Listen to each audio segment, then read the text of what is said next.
When I was a sophomore at the University of Texas, I lived with 5 other guys, and the 6 of us lived in the block at Pearl South, which is just a little bit west of campus.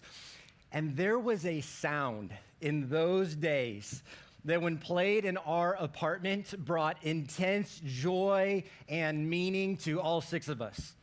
It was not the University of Texas fight song, to clarify. That song then, as now, brings me much sadness. I went to school right around the time that we got rid of our football program. That was kind of the era. But this sound, I am curious how many of you might actually recognize it. I want to play it for you. Shout it out if you know what it is. Here's the sound. Is any Smash Bros right here? Someone over here. Thank you. I feel connected to you guys. Yeah, that is the Super Smash Bros theme song. Some of you, maybe even right now in this moment, are actually connecting that that's not just a TikTok trend from the last couple months that is decades old. But in that apartment, I kid you not, when that came on over the TV, all 6 of us would stop whatever we were doing. Didn't matter. Studying, sleeping. We'd come half dressed with like this war cry into the living room. And we would come play Smash Bros, and every room had 2 people in it, right? So we'd come and just seeing this on the screen, by the way, I feel like I want to do a Smash Bros tournament in here right now in this moment. It's so beautiful. We would come in, and my particular roommate was Jeremy Edelin. A lot of you know him. He's our content director here. He's on our teaching team. And I feel like it would be a disservice to those of you that are 90s kids and maybe played this game to not tell you what characters we actually were. So I just want to pause and do that. If this is student ministry, I'd have you shout it out. You don't need to do that. But Jeremy was Marth here on the left, the swordsman. I was Samus or Samus, some debate over the pronunciation, but thank you, an applause for that. This is one of the best moments ever. Thank you, my heart. Kind of complimenting each other, the long range game and all that kind of stuff. But we would call each other our Smash Bros names. That is true. The whole sophomore year, we didn't use our first names, we used our Smash Bros names. It was about halfway through the year that I discovered that Samus is actually a princess inside of that suit. It was good. I still own it. It's totally fine. And I'm not going to lie, Marth and I, we kind of dominated that apartment. Main reason being, all of our other roommates, they had to go to class. We had some like pre-med biochem majors in that apartment. I was business. Jeremy was radio, television, and film. So we basically got some minor in Super Smash Bros. That year. It was wonderful. The reason that I share that without getting too deep or introspective on guys playing video games in college, there's a point behind that in that when you think of video games in general, like the grip they have on our culture, it doesn't even really have to be video games. Any type of game, the reason, honestly, that we send emojis to one another, that we create memojis or avatars, any type of character we choose, there's actually a weird amount of research behind the fact that we choose characters that we think we share some type of characteristics with. That there's something inside of us that we feel like that character represents us externally. Don't read too far into the fact that I chose a princess. But we have this kind of connection, and the reason that we titled this series is obviously just a fun way to introduce our topic. But that is what we want to talk about. We want to talk about the stuff on the inside that people experience on the other side of us. We want to talk about the stuff of character over the next couple of weeks. And we specifically want to have this conversation this time of year because so many of us are doing some form of reflecting in December or January about who we are. When you think about 2023, some of us have specific resolutions, maybe. Some of us pick goals. Some of us, maybe it's a color or something like that. I talked to somebody this week. He said his color was hot pink. I don't know exactly what that means, but just like more power to you if you do that, right? And with each of these, kind of whatever the category is, the tough reality is that the success rate is not very high, right? Do you guys know how many people end up giving up on their resolutions? It's about 92%. So based on how you hear that, some of you are like, I'm going to be in the 8%. Like I'm gonna prove you wrong. I'm gonna challenge you. I'm gonna be in the 8%. Some of you are like, yeah, I literally just gave up as you said that. I know I'm going to be in the 92%, so why even try? But what is really kind of interesting to me, or what I get curious about, is of that 92%, that's actually the same group that you can bet on and expect to pick another resolution again next year and fail again. And that 8% group is the group that you should bet on to pick a new resolution next year and hit it again. So somebody picks a running goal this year and they hit their mileage goal, they're in their 8%, congratulations. Then next year, 2024, they pick some kind of reading goal, for example, and then they hit that and it has nothing to do with running, but they've accomplished it again. And then the next year they pick a financial savings goal that doesn't have to do with the first two. What is that? What exactly is happening here? I would like to suggest that perhaps there's something different on the inside of the 8% that ultimately resulted in what we experience externally, on the outside, that is an allusion to the stuff of character. So I want to try to work our way in part one of this series, specifically just to a definition that we can work with. Once we have a definition, once we kind of know what the target is, we can talk about what it means to cultivate it or develop it. And we're going to do that in the next couple of parts. In the final part of the series, it's extremely important. We're going to talk about if you think you've already missed the mark, if you feel like there's a stain in your story, that your character is now permanently corrupt, like you've missed it, that just is not true. We're going to talk about what starting over looks like. We're going to talk about how sometimes our greatest failures are the greatest opportunities to refine our character, to grow in ways that we didn't think possible. So we're going to talk about starting over at the end. But today we're just working our way to a definition. And curiously enough, I looked at, there's about 100 quotes from famous people, which I don't know if that was actually helpful or just me procrastinating. But as I looked at them, there was this kind of common theme where people wouldn't really define character as much as they would allude to it, try to describe it, or talk about some of the results of it. And here's what I mean by that. Billy Graham, for example, he had a quote that said, "When wealth is lost, nothing is lost. When health is lost, something is lost. But when character is lost, all is lost." Apparently, it's something foundational, maybe even more significant than health or wealth. But what is it? Abraham Lincoln has a quote that's a little more mysterious, kind of ethereal. He said, "Character is like a tree and reputation is like a shadow. The shadow is what we think of it. The tree is the real thing." You guys got it? You know what character is now? Apparently, it's something, about our authentic self, like who we really are, maybe not what people think we are, something like that. We still don't have a definition. Helen Keller once said a quote that we can kind of work with that's kind of practical, because she said that character cannot be developed in ease and quiet. Only through experience of trial and suffering can the soul be strengthened, ambition inspired, and success achieved. Apparently, there's a direct correlation between the amount, the degree of pain and suffering we are willing to endure and how far our character can even go.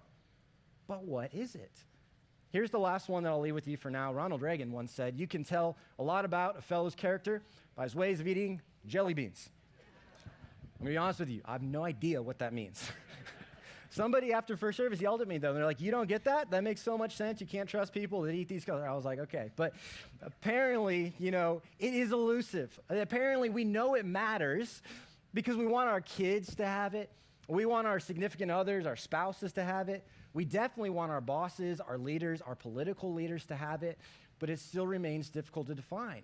A lot of us think we have it, or we think we have decent character, although it's incredibly difficult to look ourselves in the mirror and really be self-reflective on where our character is at. We actually psychologically tend to be more critical of other people's character than we do of our own. Regardless of kind of how self-critical and shaming you tend to be, that still holds true. For example, maybe if you have a coworker that's 5 minutes late to a meeting, so your default assumption goes to things of character, really. You're like, they're disorganized, they're lazy, they don't care as much as you do, they're not as professional. But when you're late to a meeting, you want to start the meeting by giving all of your reasoning to say, "Hey, as I walked out the door, my child decided to throw breakfast all over me. I had to change." And then Parmer, I don't know if you've been down Parmer lately, but there must have been like 2.5 accidents and an alien invasion, because that road is ridiculous, and it's actually quite a miracle that I am only 5 minutes late. But it's not my character. See, we're constantly evaluating it, at least in others, maybe in ourselves as well, but it's tough to pinpoint. We might think that successful people have high character, high-achieving people that have accomplished a lot, but that gets confusing because every single week, we see somebody, and it's every field. It's not like specific to one field. Every field imaginable, we see somebody, we see a leader lose their position because of a flaw in character. We might think it's disciplined people. Are all fit people high in character? I don't know. If you can run an ultra marathon, but you haven't had an intentional conversation with a loved one in months, is that the stuff of character? If you've accumulated a lot of wealth for yourself, but you don't know the first thing about how to apologize, is that the stuff of character?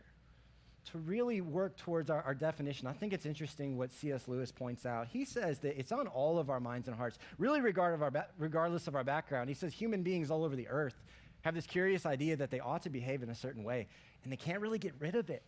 We can't ignore it, that there's this kind of standard that ought to be that we feel like we should be moving towards. I think what would be most helpful next to kind of explain the scope, if you will, that character really impacts, put some real handles on character in today's conversation, would actually be to read you a couple of paragraphs, a passage from a book called Louder Than Words by Andy Stanley. The whole book is about character, and it's actually the inspiration for a lot of this series. But he talks about it in such a way that, to me, gives both a little bit of a definition and some of the implications or the results of character as well. Because he says it this way. He says, your character is who you truly are. It will impact how much you accomplish in this life. It will determine whether or not you are worth knowing, which is interesting to me. Not how funny you are, not how trendy or relevant, not even how attractive you are, but your character determines that. It will make or break every one of your relationships. Your character is instrumental in establishing how long you will be able to hold on to the fortune afforded you by hard work and good luck. Those things matter, but they're different than character. Your character is the internal script that will determine your response to failure, success, mistreatment, and pain. It reaches into every single facet of your life. It is more far-reaching than your talent, your education, your background, or your network of friends. Those things can open doors for you, but your character will determine what happens once you pass through those doors. Your character, not your accomplishments or acquisitions, determines your legacy, how people think of you, and how they will one day remember you. What is true of every living thing is true of your character. Your character is not stagnant, but is either developing or deteriorating, which means that even if you believe you do have a solid foundation of character, this conversation is still relevant for you, because if you're not intentionally developing it, then the natural gravitational pull is that it is currently deteriorating. I'm not necessarily suggesting that you scrap your 2023 resolutions, although I may be, depending on what they are. But I do think I'm challenging and asking all of us to dream just a little bit bigger. What if instead of focusing on the effect, kind of some of the outcomes, what if we focus first on the cause, on the very foundation? Could there be anything more far-reaching to focus on in this new start, this new year, than our character? To finally kind of bring our whole definition together, what I want to do is I want to pull it out of an entire chapter of the Old Testament. Before you panic, it's from Psalm 15, which is only 5 verses long. It's considered a whole chapter. And the reason I want to go to this particular psalm is because it gives us some practical handles on what it is that character looks like, kind of a definition, and it also includes some benefits. I think they are incredibly far-reaching, like Andy just mentioned, but I think this talks about maybe what are the top 3, or there's at least 3 highlighted in this passage. The psalmist is David, and he begins the passage with a question, and here's his question. He says, Lord, who may dwell in your secret tent? Who may enter your presence on your holy hill? Now, this tent, this hill, it had an actual physical connotation in place of who could enter into the very presence of God in the Old Testament. But the question is still relevant to us today, specifically because it's not a heaven question. Heaven is about what Jesus has already done for us. But this question is about a now, how today and day to day do I experience the presence of God, the intimacy with him? How do I experience life with him? And he says those people who experience that in this life are people of, and then he gives a list. It's a list of character. Because starting in verse 2, he gives an answer to that question. And he says, those who lead blameless lives and do what is right, speaking the truth from sincere hearts. And to a degree, you might think this is self-evident, but I think it's important to focus on it's doing what is right, not just having right intentions, that those matter, Being blameless, biblically, is not being sinless, by the way. It's not a standard of perfection. But it basically means that nobody could think ill of your heavenly Father, could make accusations towards your God because of the way that you conduct yourself.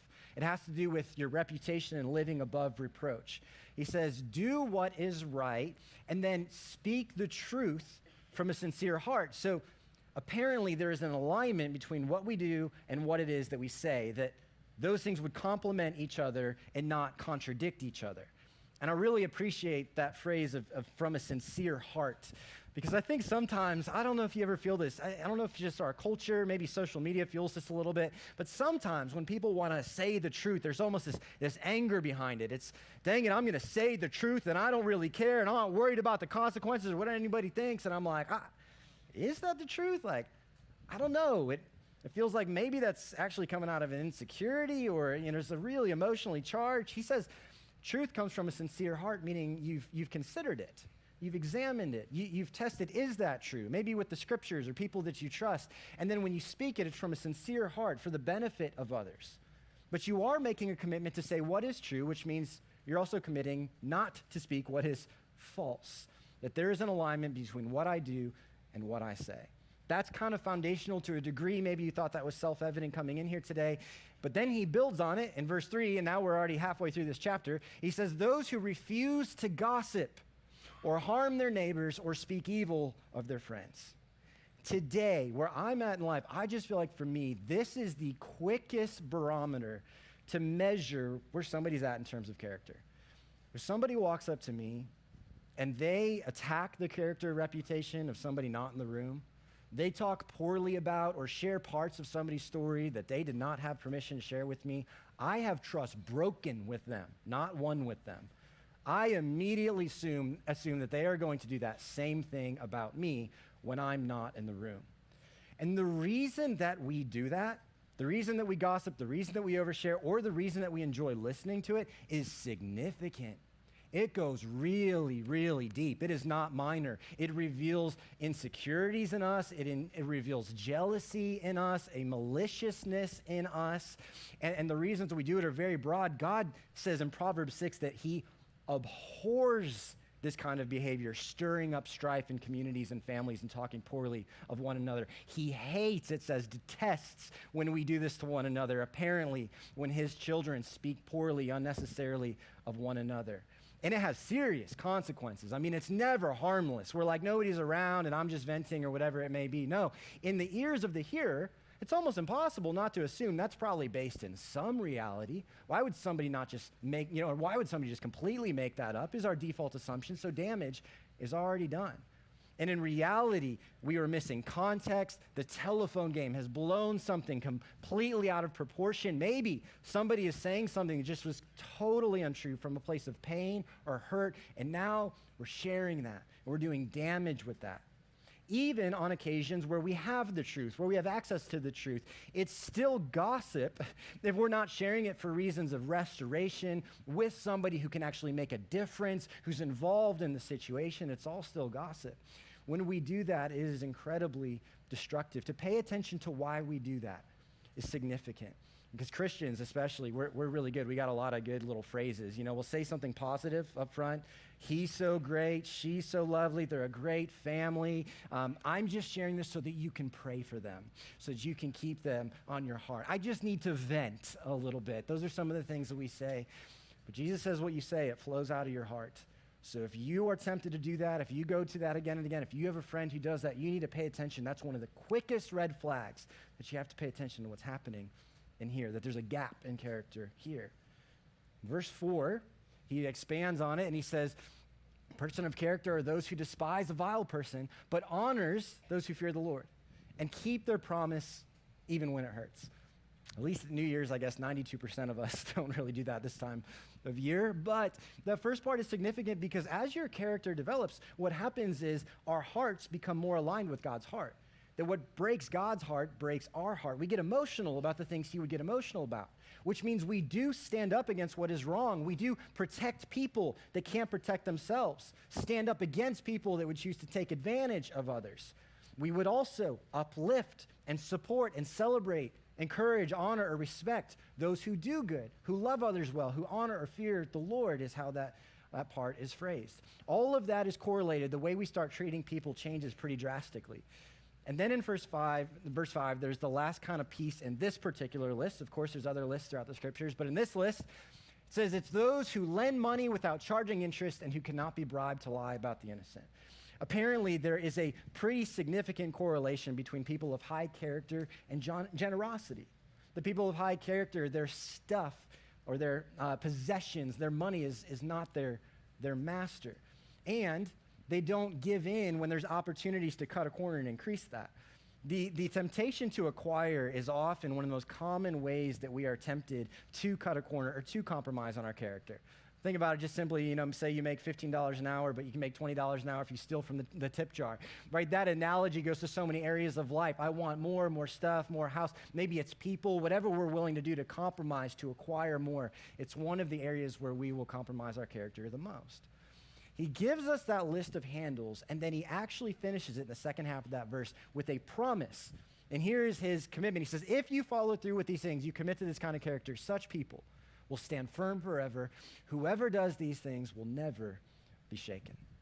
I want to come right back to that because I said that there were some benefits listed in this passage. I want to highlight what those are, but first, I want to finally kind of unveil the definition of character that we're going to be working out throughout this series because we've read enough to establish it here now.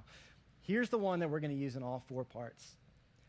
Character is the resolve to do what is right, according to what God says, regardless of the cost. Character is the resolve, meaning there's an act of the will, there's a conscious decision that is made, and there's action involved in it, not just intention, that I'm going to do what is right regardless of the circumstances, regardless of peer pressure, regardless of temptations, regardless of how exhausted I am. There's a resolve that has been built inside of me, a strength, a capacity to do what is right. So action required. Again, that part is probably self-evident in the definition. But what might be a little newer, a little fresher, maybe a nuance that you haven't heard included in a definition before is that middle part, according to what God says. Because to do what is right, the idea of character is inextricably linked to the fact that right and wrong are real, that they are based in reality, that there's an objective standard, that they're not relative, if you will. Otherwise, you and I can change our definition of character however we want. We can change it to the parts that we think are best in us or that we don't like in others. We mold our definition of character often to the celebrities that we like or the political leaders that we like and justify their behavior, but character is way more resolute and lasting than that. We need some objective standard of truth, and for followers of Christ, that is what God says. Maybe you're new to church here in this new year, giving it another shot. Maybe for you, you just plug truth into that middle piece, according to what is true. Just for followers of Christ, we're like, those are the scriptures. That's what God says. And then if you commit to that, there is absolutely going to be a cost. You know this if you're a parent. This is what you want your kids to know. The high schooler who's at a party and chooses not to drink, there's a cost to that. They're going to be ostracized, left out, made fun of, maybe not invited to the next one. But that principle that you want your kids to know, that carries through with the rest of our lives. There is a cost to being the one in the room or the one in the company who is not willing to lie. There is a cost to feeling like you are cheating your work, that your boss is disappointed in you because you refuse to cheat your family at home and prioritize them. When you choose to do that, it's different, and there's a cost to that. To be moral where there's immorality around you, there's always going to be pain and suffering involved in that when you make that kind of commitment or decision. But there are benefits that, of course, far outweigh the cost. 3 of those we just saw in this passage. Here's some of the benefits. The 3 that are listed in Psalm 15 are these. Apparently, when you cultivate this and develop this, you become unshakable. There's a steadiness to you, a peace to you, because life at times, of course, is going to be brutal. Jesus promises us that this side of heaven you will have trouble. But the more you've cultivated and developed this character, you don't have to sway with the winds of life. You don't have to compromise your character. You don't have to do extra damage to relationships. More pain, add more pain that is necessary. But there's a steadiness to you, a confidence, a peace, kind of standing straight with your shoulders back, knowing that you are aligned with God's will and doing what he has called you to do. There's a steadfastness to that. That's one of the benefits. Another benefit, because this talks so much about relationships in this passage, is deep, meaningful relationships. It is impossible to have meaningful relationships that last in the long term without character. You'll just bounce around from person to person to person. Because character is the motor oil of meaningful relationships. In an engine, there are thousands of collisions and explosions happening every second, but the motor oil is what allows that engine to function and not destroy itself. There is absolutely friction in relationships. But the greater our character is and the more it has been cultivated, the more we have the capacity to sit with somebody, sit in their pain, to honor their story and their secrets, and people want to gravitate towards you in those scenarios. It also gives you the ability, and this is maybe the greatest test or the greatest example of character, to extend grace to people, to forgive people who have wronged you. Because in any long-term relationship that is eventually going to happen, and it is character that you pull from that gives you the strength to do so. The final benefit listed was actually in the first verse, and I would say if you're a follower of Christ, it's the most important, because the most important benefit of cultivating character over the long term is ultimately experiencing God himself. An intimacy, a peace with, a connection to God, that you're not carrying around this kind of dual lifestyle, that the kind of internal you and the external you, they match now, and there's not this guilt or this shame or this worry, this burden that you're carrying around, but there's a oneness that you experience with him. It is actually so important that I want to land there because I want to clarify what I mean by that. I think there's an important way we could misunderstand that, and I want to clarify it at the end. But here is our definition as a whole. Those are some of the benefits you will experience if we resolve to do what is right according to what God says, regardless of the cost. And I want to focus kind of for the end on an application of how it is that we start to take some steps with this definition now. And I want to bring clarity to that middle phrase if we can, to talk about what God says, because I would imagine that's a little ambiguous for a lot of us, like, okay, where do we start, or what does that mean, or how do I kind of pinpoint a specific area? In the book, Andy talks about 3 areas that we can pay attention to or put our focus on. And I think this actually could be true if you're new to church as well.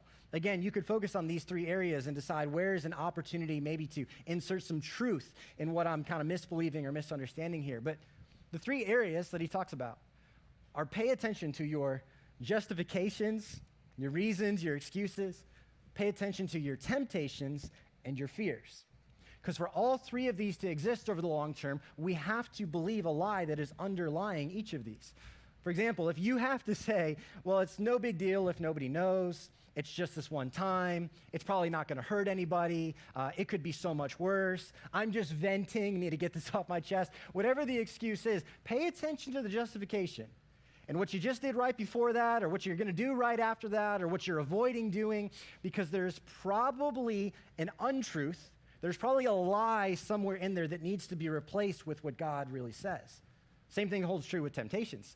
I don't know if you've ever considered this, but for a temptation to have a grip on you, not like a fleeting one that bounces off, but for it's one you go back to, one that you fixate on, one that you give into, there has to be, at the end of the day, a lie that is the core of that, very deep. Because there's some part of us that believes that temptation will satisfy us or will bring a peace to us in some kind of way, shape, or form that it ultimately will not. And it will bring much more chaos long term.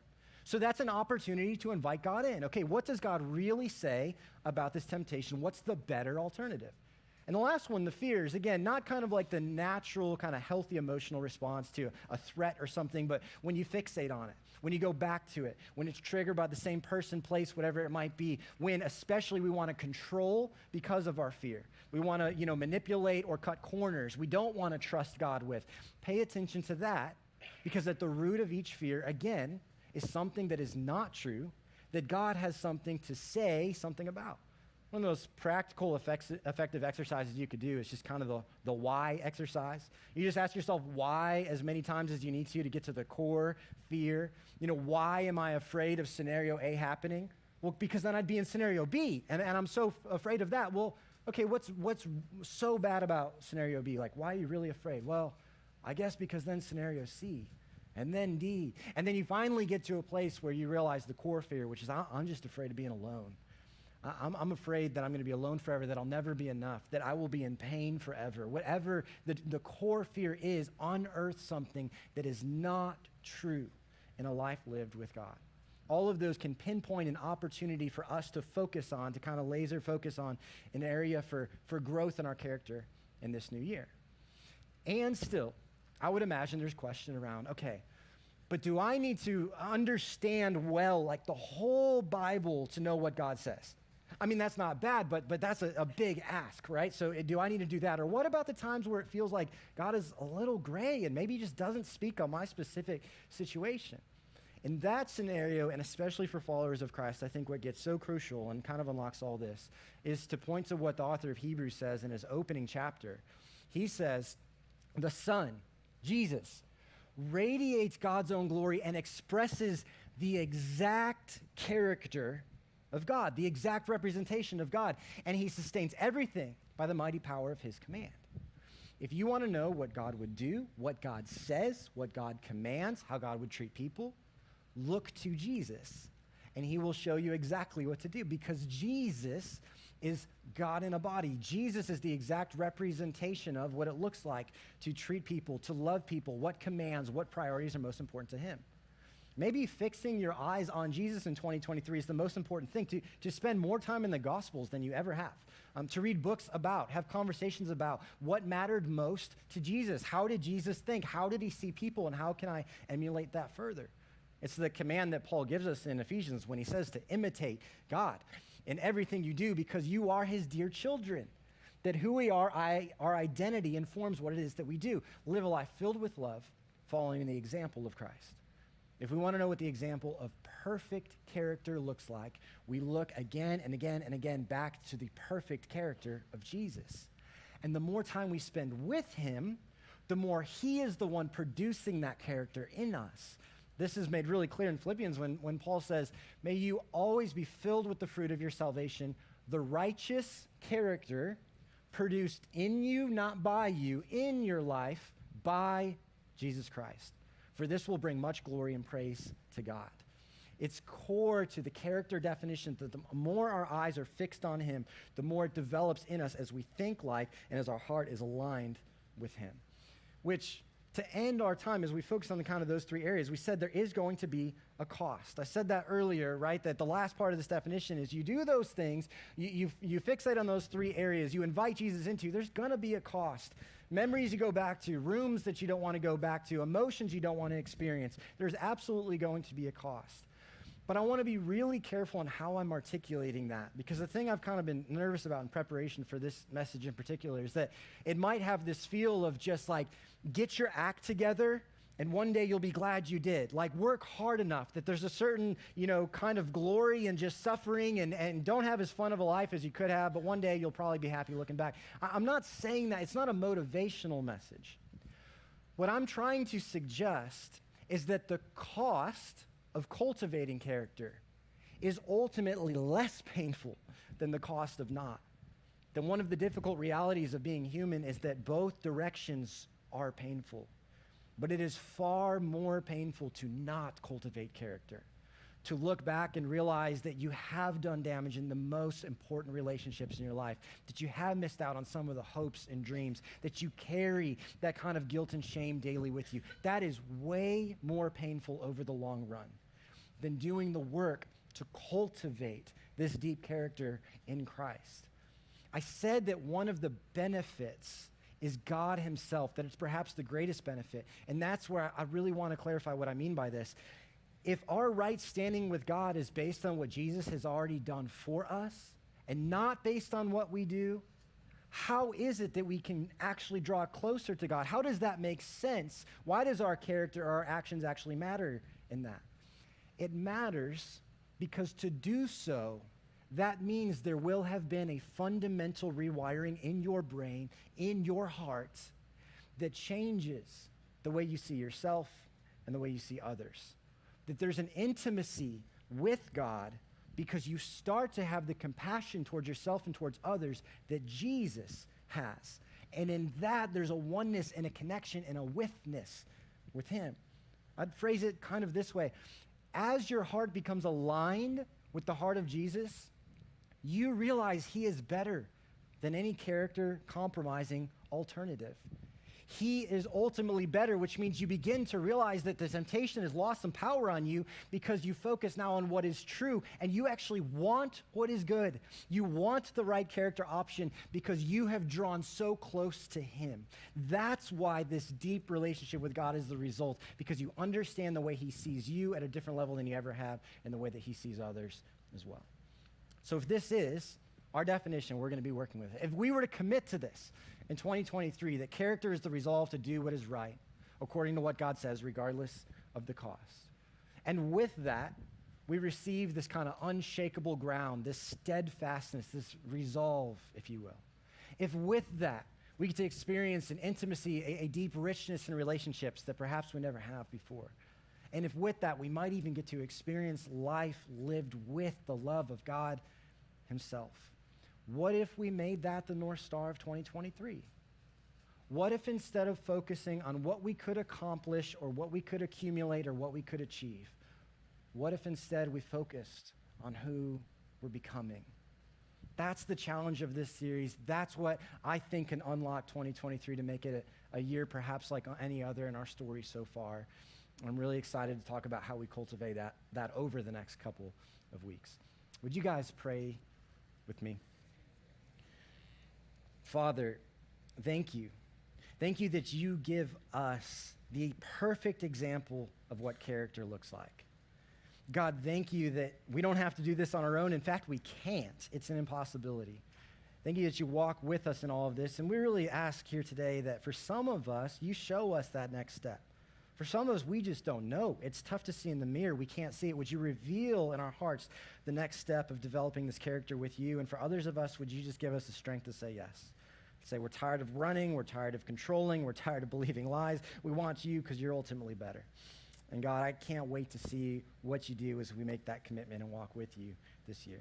Father, we love you. We need you, and it's in Jesus' name that we pray these things. Amen. Thank you guys so much for starting off the year with us. We'll see you next week for part 2. Happy New Year.